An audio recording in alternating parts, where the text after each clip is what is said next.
My wife said, "You don't even have the right to touch my back." I walked out. The next day, she was begging to talk. She didn't scream it. That would have been honest. She said it calmly, like a policy update. "You don't even have the right to touch my back." Her eyes never left the sink. Water ran. Plates clinked. The house continued breathing like nothing had changed. My hand hovered in the air behind her, stupid, instinctive. Muscle memory reaching for someone who had already left. I felt it then. Not pain. Not anger. Displacement. Like stepping into a room you built. Yourself and realizing. Someone else changed the locks.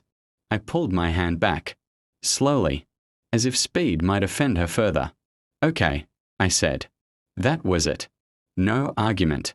No explanation. No pleading. I grabbed my coat. Keys. Phone. She didn't turn around. I stood at the door for a moment longer than necessary.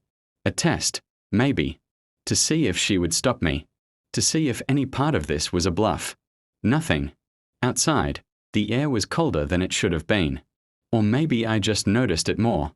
In the car, my phone vibrated. Not from her. A message preview lit the screen.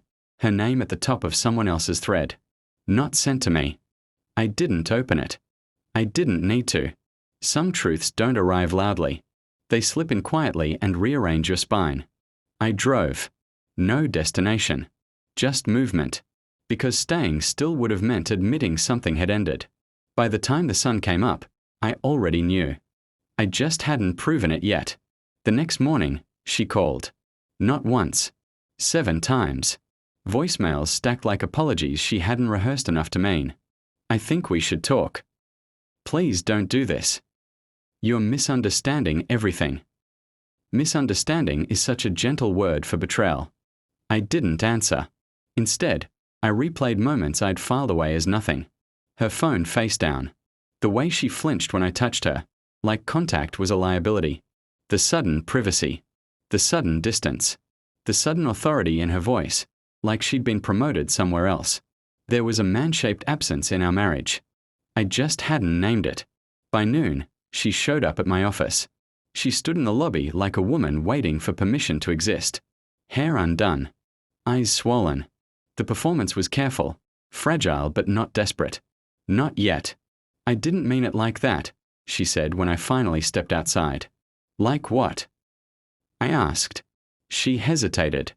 That fraction of a second where the truth considers escape before choosing silence. "You know. Last night." 2 nodded. Slowly. "So you meant something else," I said. Not a question. She nodded too fast. Relief flickered. She thought she'd found the right answer. I was just overwhelmed. "You startled me." Startled. I imagined someone else's hands on her back. Familiar. Welcome. Authorized. "Okay," I said again. That word was becoming a habit. A weapon she didn't recognize. She reached for my arm. I stepped back. Her face changed. Not sadness. Calculation. Adjusting strategy.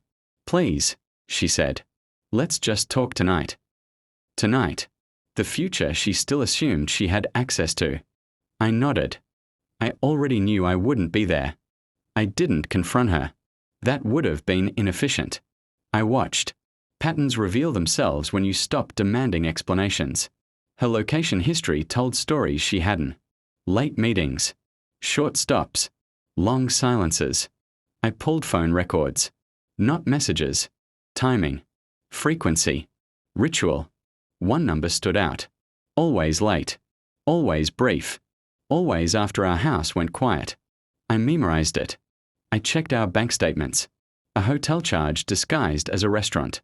A gift purchase returned before I could see it. I smiled at dinner. Kissed her cheek. Played my role. Inside, I catalogued everything. She talked too much now. Overcorrecting. Filling space. Trying to drown suspicion with noise. I let her. At night, she slept facing away from me. Like my presence had become something she needed to escape from even in dreams. I lay awake. Counting breaths. Timing the lies. When I finally found the apartment, it wasn't dramatic. No surveillance van. No photos from bushes. Just a building I'd passed 100 times without seeing. I waited across the street. Calm. Detached. Like a man watching weather. She arrived at 9:12. She didn't look around. She went in like she belonged there. I stayed for another hour. Left before my anger could ask questions my mind wasn't ready to answer. At home, she texted me.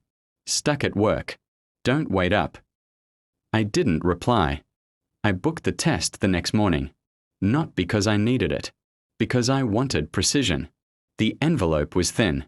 Truth usually is. I sat at the kitchen table, the same place she'd told me. I had no right to touch her, and opened it carefully. Clinical language. Percentages. Certainty. I read it once. Then again. Then I folded it neatly and slid it into my jacket pocket. When she came home, I was already seated. Calm. Waiting. Hey, she said. Too bright. Too fast. I gestured to the chair across from me. She Saturday. I didn't speak immediately. Silence makes people confess without realizing it. What's wrong? She asked. I slid the envelope across the table. She stared at it like it might bite. What is this? Open it. She did. Her eyes moved. Slowed. Stopped. Her face drained of color. She looked up at me like I'd just spoken a language she thought I didn't know. I can explain. I raised a hand. Just slightly. No, I said. You can react. She broke then. Not into tears. Into fragments. Denial first. Then anger. Then bargaining. It didn't mean anything. It was a mistake.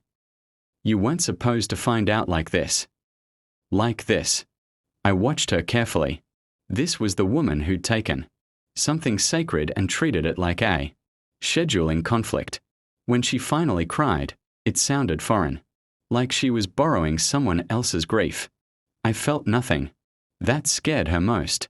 I knew, I said. She froze. Not everything, I continued. But enough. I stood. Buttoned my jacket. You didn't lose me when you touched him, I said. You lost me when you decided I didn't deserve access to the truth. She tried to stand. I stopped her with a look. I already spoke to a lawyer, I added. And his wife. Her breath caught. Turns out, I said calmly, secrets don't like sunlight. I moved toward the door. Slow. Deliberate. You can keep the house, I said. I don't want anything that remembers us. She collapsed into the chair behind me. Please, she whispered. We can fix this. I turned. Just once. No, I said. You replaced me. I just accepted the promotion. Then I left. Weeks passed. Silence settled into me like clarity. I didn't miss her. I missed the man I'd been before I learned restraint could be sharper than rage.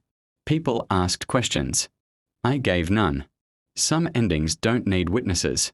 One night, I stood in my new apartment. Smaller. Quieter. Mine. I ran my hand along my own back. Felt my spine. Solid. Intact. I smiled. Because the truth wasn't that she betrayed me. It was that she showed me exactly how disposable I'd allowed myself to be. And I never made that mistake again.